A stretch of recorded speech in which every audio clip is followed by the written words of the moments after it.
ನಮಸ್ತೆ ವೀಕ್ಷಕರೇ, ನಮ್ಮ ಕಿಚನ್ಗೆ ಸ್ವಾಗತ. ಇವತ್ತು ಸಾಮೆ ಪಲಾವ್ ಹೇಗೆ ಮಾಡೋದು ಅಂತ ತೋರಿಸ್ತೀನಿ. ಅದಕ್ಕೆ ಏನೇನು ಇಂಗ್ರೀಡಿಯೆಂಟ್ಸ್ ಬೇಕು ಅಂತ ಹೇಳ್ತೀನಿ. ಸಾಮೆ ಅಕ್ಕಿ, ಟೊಮೊಟೊ, ಕೊತ್ತಂಬರಿ ಸೊಪ್ಪು, ಕ್ಯಾಪ್ಸಿಕಮ್ಮು, ಈರುಳ್ಳಿ, ಕರಿಬೇವು, ಗೋಡಂಬಿ, ತೆಂಗಿನಕಾಯಿ, ಒಂದು ಬಟ್ಲು ಬಟಾಣಿ, ಹಸಿ ಬಟಾಣಿ, ಮತ್ತು ಕ್ಯಾರೆಟು, ಬೀನ್ಸು ಒಂದು ಬಟ್ಲಿದೆ. ಇದು ಈರುಳ್ಳಿ ಹೂವು, ಇದು ಸ್ವಲ್ಪ ಹಸಿಮೆಣಸಿಕಾಯಿ, ಹಸಿಶುಂಠಿ, ಬೆಳ್ಳುಳ್ಳಿನ ಪೇಸ್ಟ್ ಮಾಡ್ಕೊತೀನಿ. ಹಾಕಿ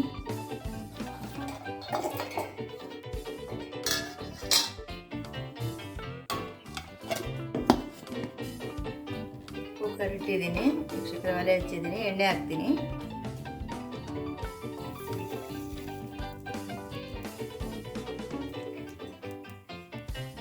ಕಾಯಿಲೆ ಇದು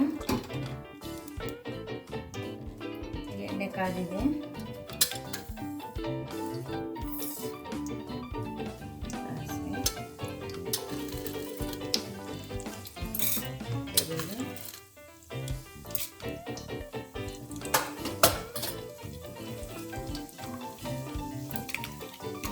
ಗೋಡಂಬಿ,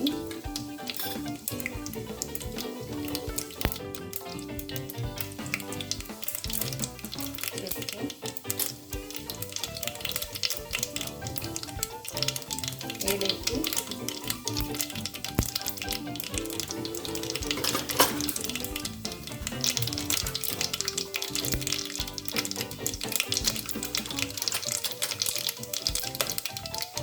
ಲವಂಗ,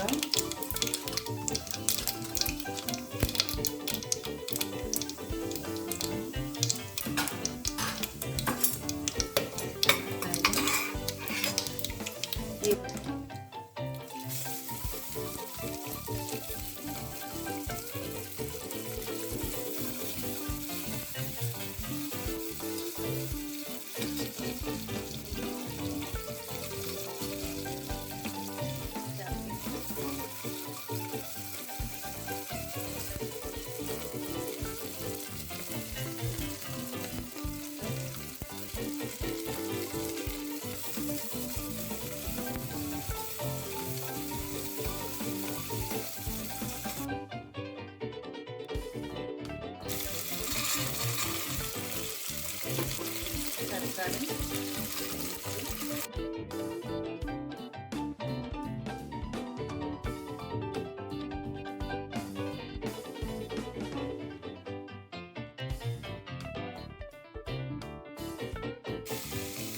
ಈರುಳ್ಳಿ ಹೂವು ಹಾಕ್ತೀನಿ.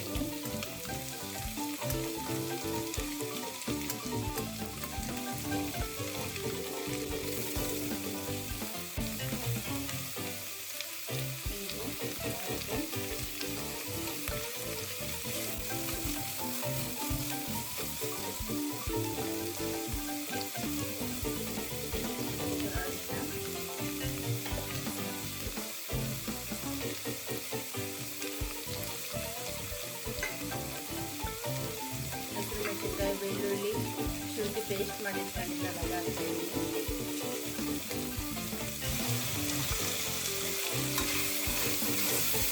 ಇದು ಎಣ್ಣೆಗೆಲ್ಲ ಕ್ಲೀನಾಗಿ ಹಸಿ ಸ್ಮೆಲ್ ಹೋಗಿ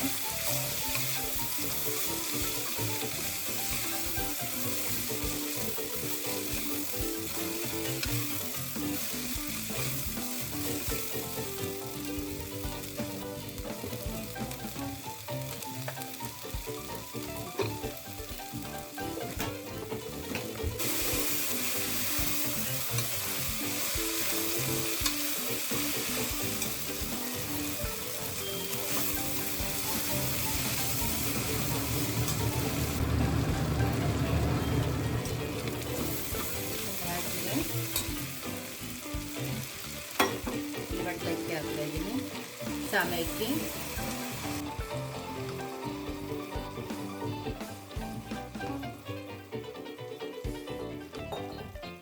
ಇದ್ರಾಗ ಒಂದು ಬಟ್ಲು ತಗೊಂಡಿದ್ದೆ, ಒಂದು ಬಟ್ಲೆ ನೀರು ಹಾಕ್ತೀನಿ.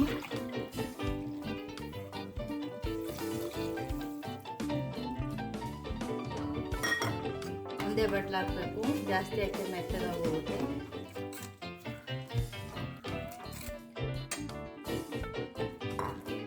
ತೆಂಗಿನಕಾಯಿ ತುರಿ,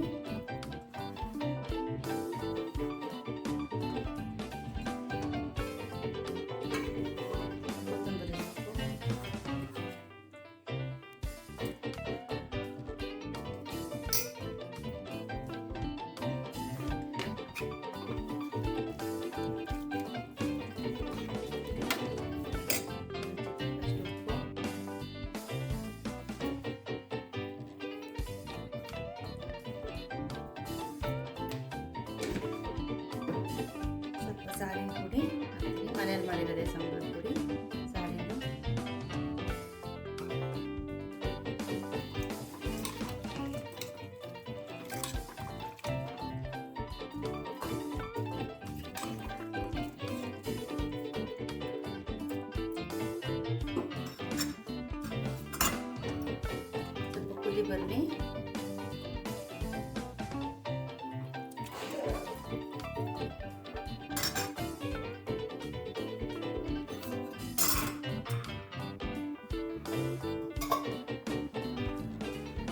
ಕುದಿತಾ ಇದೆ.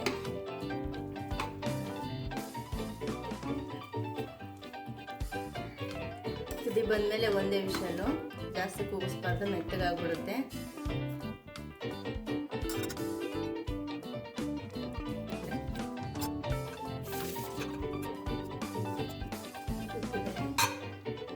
ಮುಚ್ಚಾಕ್ಯಂತೀನಿ. ಕುದ್ದಾದ್ಮೇಲೆ ಒಂದು ವಿಷಲ್ ಕೂಗಿಸ್ಕೊಂತೀನಿ. ಕುಕ್ಕರ್ ಒಂದು ವಿಷಲ್ ಕೂಗಿ ಆರಿದೆ. ಓಪನ್ ಮಾಡ್ತೀನಿ ಹೇಗಾಗಿದೆ ಅಂತ. ಹೇಗಾಗಿದೆ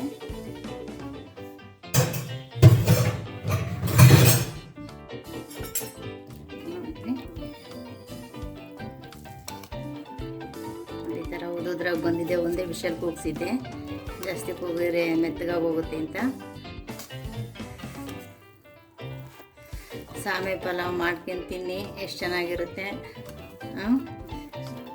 ಮೊಸರು ಬಜ್ಜಿ ಜೊತೆ ಸೇಮ್ ವೈಟ್ ರೈಸ್ ಹೆಂಗೆ ತಿಂತೀವಿ ಹಾಗೇ ಇರುತ್ತೆ.